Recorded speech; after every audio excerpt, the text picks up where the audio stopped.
Personal rapid transit, also called podcar, is a public transport mode featuring small automated vehicles operating on a network of specially built guideways. PRT is a type of automated guideway transit, a class of system which also includes larger vehicles all the way to small subway systems. PRT vehicles are sized for individual or small group travel, typically carrying no more than 3 to 6 passengers per vehicle. Guideways are arranged in a network topology, with all stations located on sidings, and with frequent merge-diverge points. This allows for non-stop, point-to-point travel, bypassing all intermediate stations. The point-to-point service has been compared to a taxi or a horizontal lift. As of July 2013, 4 PRT systems are operational. The world's oldest and most extensive PRT system is in Morgantown, West Virginia. It has been in continuous operation since 1975.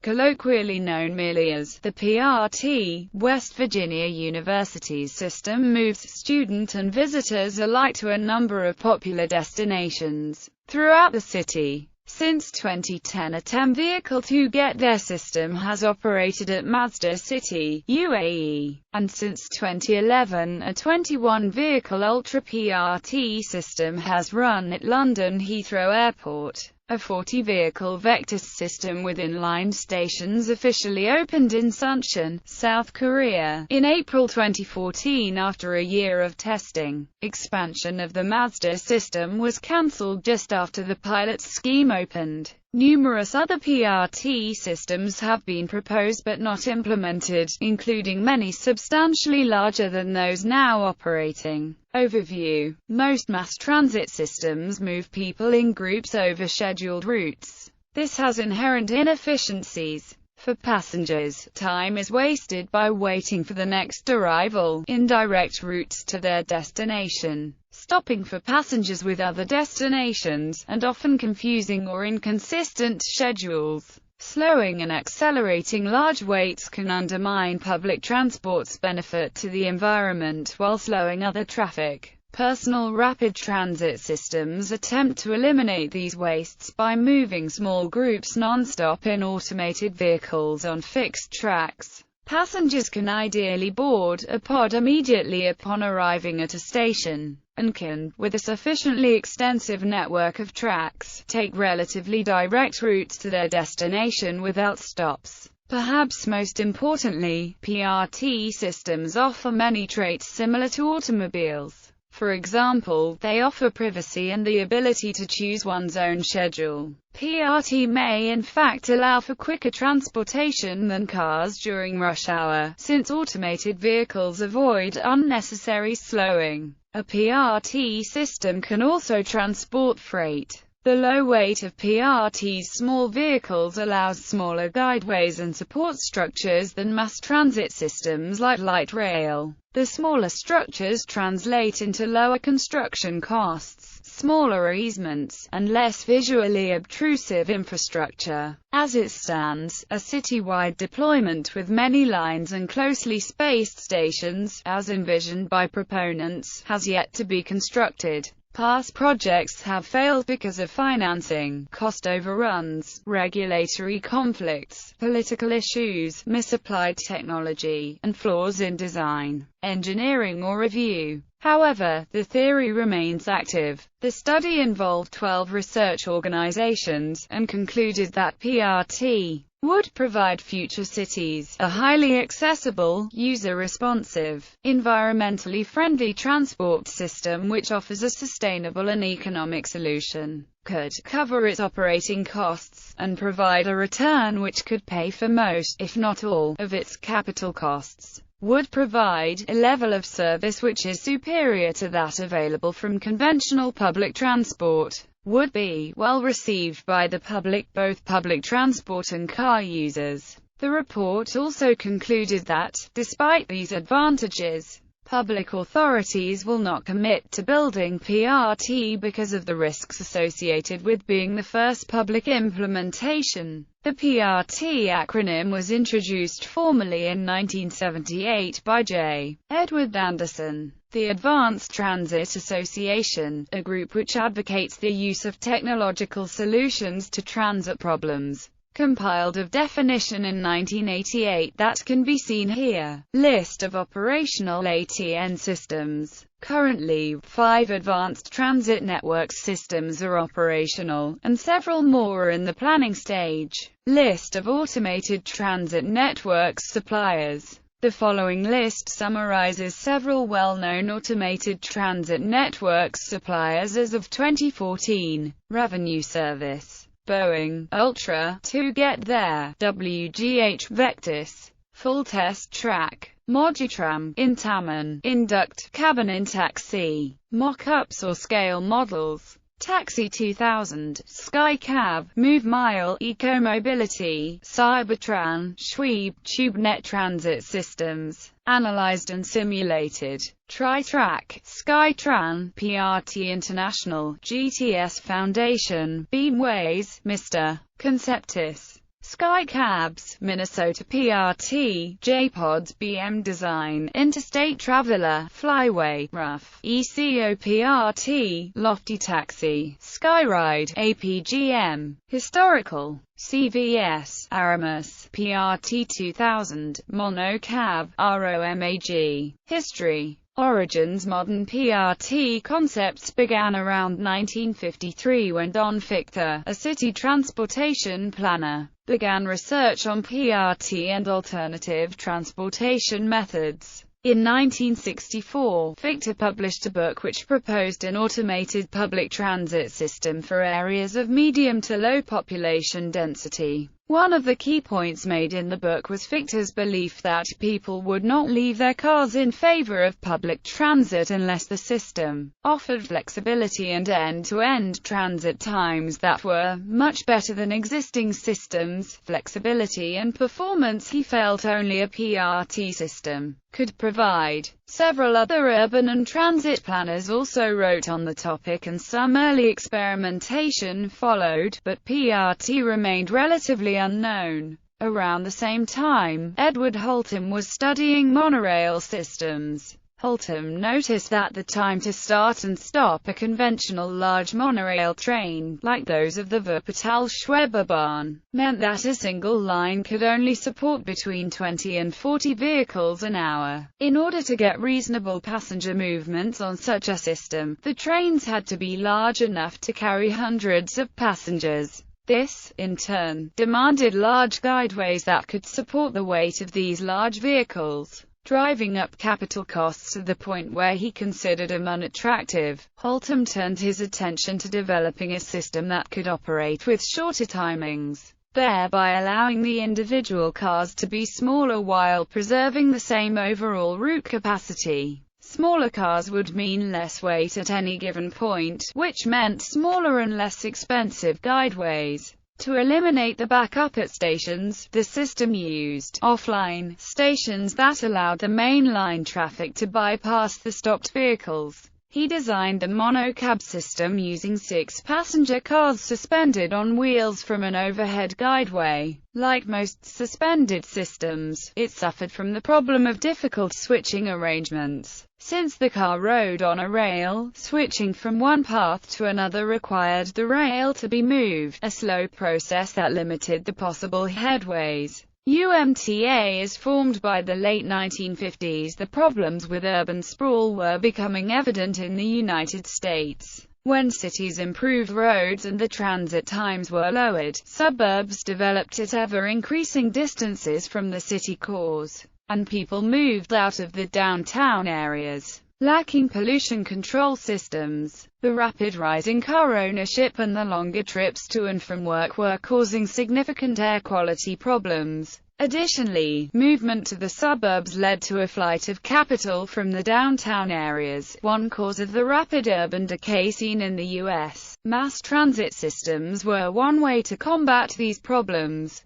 Yet during this period, the federal government was feeding the problems by funding the development of the interstate highway system, while at the same time funding for mass transit was being rapidly scaled back. Public transit ridership in most cities plummeted. In 1962, President John F. Kennedy charged Congress with the task of addressing these problems. These plans came to fruition in 1964, when President Lyndon B. Johnson signed the Urban Mass Transportation Act of 1964 into law, thereby forming the Urban Mass Transportation Administration. The UMTA was set up to fund mass transit developments in the same fashion that the earlier Federal Aid Highway Act of 1956 had helped create the interstate highways. That is, the UMTA would help cover the capital costs of building out new infrastructure. PRT research starts, however. Planners who were aware of the PRT concept were worried that building more systems based on existing technologies would not help the problem. As Fisher had earlier noted,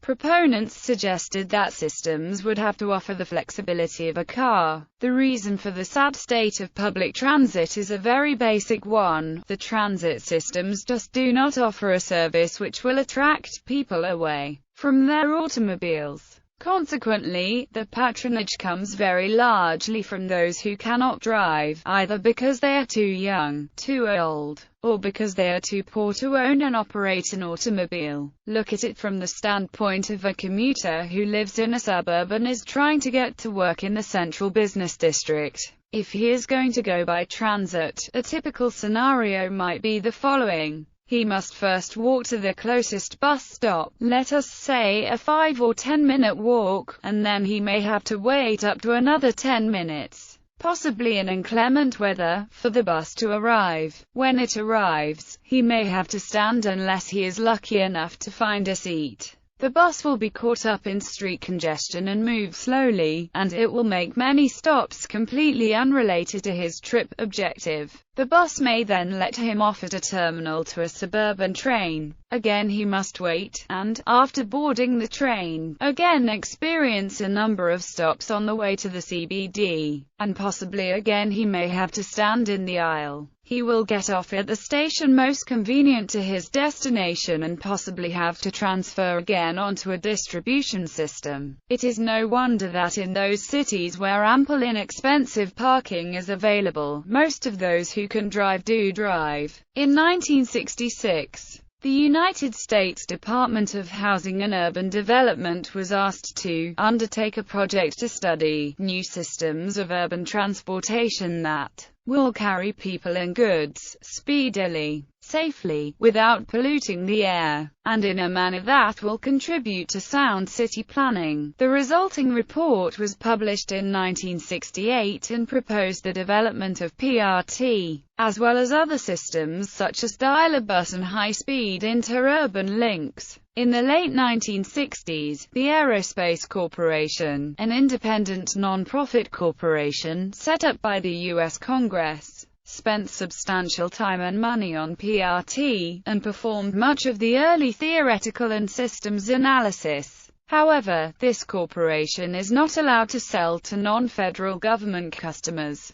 In 1969, members of the study team published the first widely publicized description of PRT in Scientific American. In 1978, the team also published a book. These publications sparked off a sort of transit race, in the same sort of fashion as the space race, with countries around the world rushing to join what appeared to be a future market of immense size. The oil crisis of 1973 made vehicle fuels more expensive, which naturally interested people in alternative transportation. System developments. In 1967, aerospace giant Matra started the Aramis project in Paris. After spending about 500 million francs, the project was cancelled when it failed its qualification trials in November 1987. The designers tried to make Aramis work like a virtual train, but control software issues caused cars to bump unacceptably. The project ultimately failed. Between 1970 and 1978, Japan operated a project called Computer-Controlled Vehicle System in a full-scale test facility. 84 vehicles operated at speeds up to 60 km per hour on a 4.8 km guideway. 1-second headways were achieved during tests. Another version of CVS was in public operation for 6 months from 1975–1976. This system had 12 single-mode vehicles and 4 dual-mode vehicles on a 1.6 km track with 5 stations. This version carried over 800,000 passengers. CVS was cancelled when Japan's Ministry of Land, Infrastructure and Transport declared it unsafe under existing rail safety regulations, specifically in respect of braking and headway distances. On March 23, 1973, U.S. Urban Mass Transportation Administration Administrator Frank Herringer testified before Congress. A DOT program leading to the development of a short, 1/2 to 1 second headway, high-capacity PRT system will be initiated in fiscal year 1974. However, this HCPRT program was diverted into a modest technology program, according to PRT supporter J. Edward Anderson. This was because of heavy lobbying from interests fearful of becoming irrelevant if a genuine PRT program became visible. From that time forward, people interested in HCPRT were unable to obtain UMTA research funding. In 1975, the Morgantown Personal Rapid Transit Project was completed. It has 5 offline stations that enable non-stop, individually programmed trips along an 8.7-mile track serviced by a fleet of 71 cars. This is a crucial characteristic of PRT. However, it is not considered a PRT system because its vehicles are too heavy and carry too many people. When it carries many people, it operates in a point-to-point fashion, instead of running like an automated people mover from one end of the line to the other. During periods of low usage, all cars make a full circuit, stopping at every station in both directions. Morgantown PRT is still in continuous operation at West Virginia University in Morgantown, West Virginia, with about 15,000 riders per day. It successfully demonstrates automated control, but was not sold to other sites because the steam-heated track has proven too expensive for a system that requires an operation and maintenance budget of $5 million annually. From 1969 to 1980, Mannesmann Demagen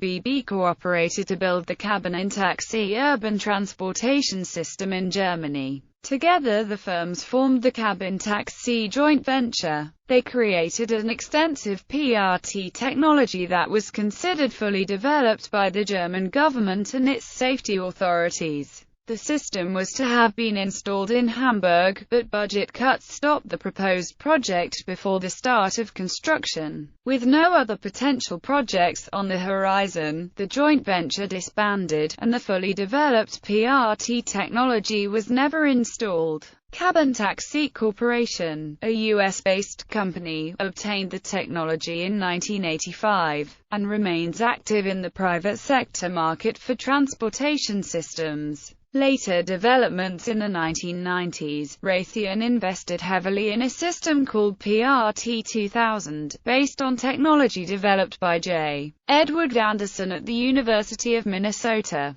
Raytheon failed to install a contractive system in Rosemont, Illinois, near Chicago, when estimated costs escalated to $50 million per mile, allegedly due to design changes that increased the weight and cost of the system relative to Anderson's original design. In 2000, rights to the technology reverted to the University of Minnesota, and were subsequently purchased by Taxi 2000. In 2002, two GetThere-operated 25 4-passenger cybercabs at Holland's 2002 Floriade Horticultural Exhibition. These transported passengers along a track spiraling up to the summit of Big Spotters Hill. The track was approximately 600 meters long and featured only 2 stations. The 6-month operations were intended to research the public acceptance of PRT-like systems. The cybercab as designed for the exhibition was very open.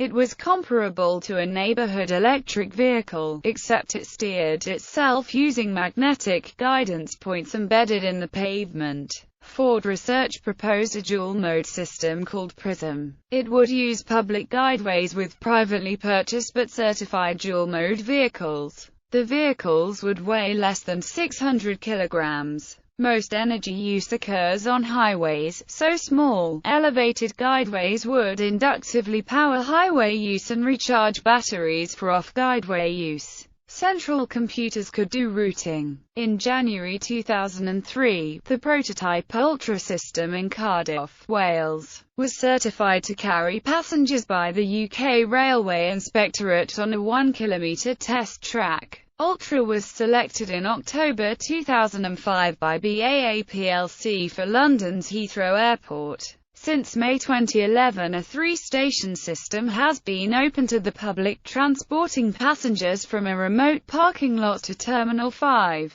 In May 2013, Heathrow Airport Limited included in its draft 5-year master plan a scheme to use the PRT system to connect Terminal 2 and Terminal 3 to their respective business car parks. The proposal was not included in the final plan due to spending priority given to other capital projects and has been deferred. In June 2006, a Korean-Swedish consortium, Vectis Limited, started constructing a 400 meters test track in Uppsala, Sweden. This test system was presented at the 2007 Podcar City Conference in Uppsala. A 40-vehicle, 2-station, 4.46 km system called Skybum was opened in Suncheon, South Korea, in April 2014. The Vectis project was based on the Fornebu, Oslo PRT project. At the time, the urban development area around Telenor's new headquarters was subject to intense debates as to various more or less innovative public transport systems. The idea of a PRT came up as a possible local solution as well as a business opportunity. In 2000, the Fornebu, Oslo PRT project started as a part of an internal educational exercise within ICT strategy innovation within Telenor Asia, a major ICT corporation.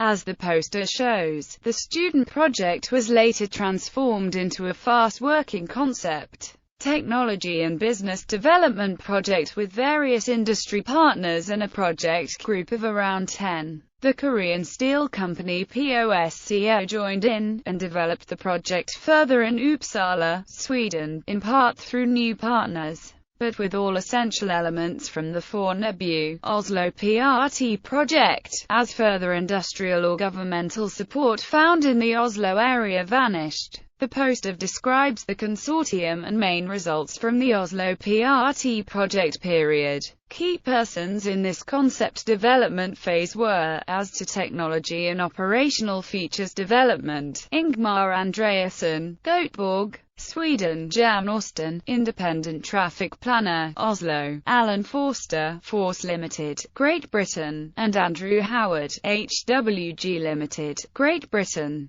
Beyond the general conceptual description, the ICT systems were developed by Noventus AB and others at later stages. In 2007, the Polish PRT system Mister was prototyped, and permission was given to install it in 2 Polish cities. Mister is a typical overhead PRT system engineered for economical aerial reuse of streets rights of way, that still gives ground-level access to wheelchairs and freight.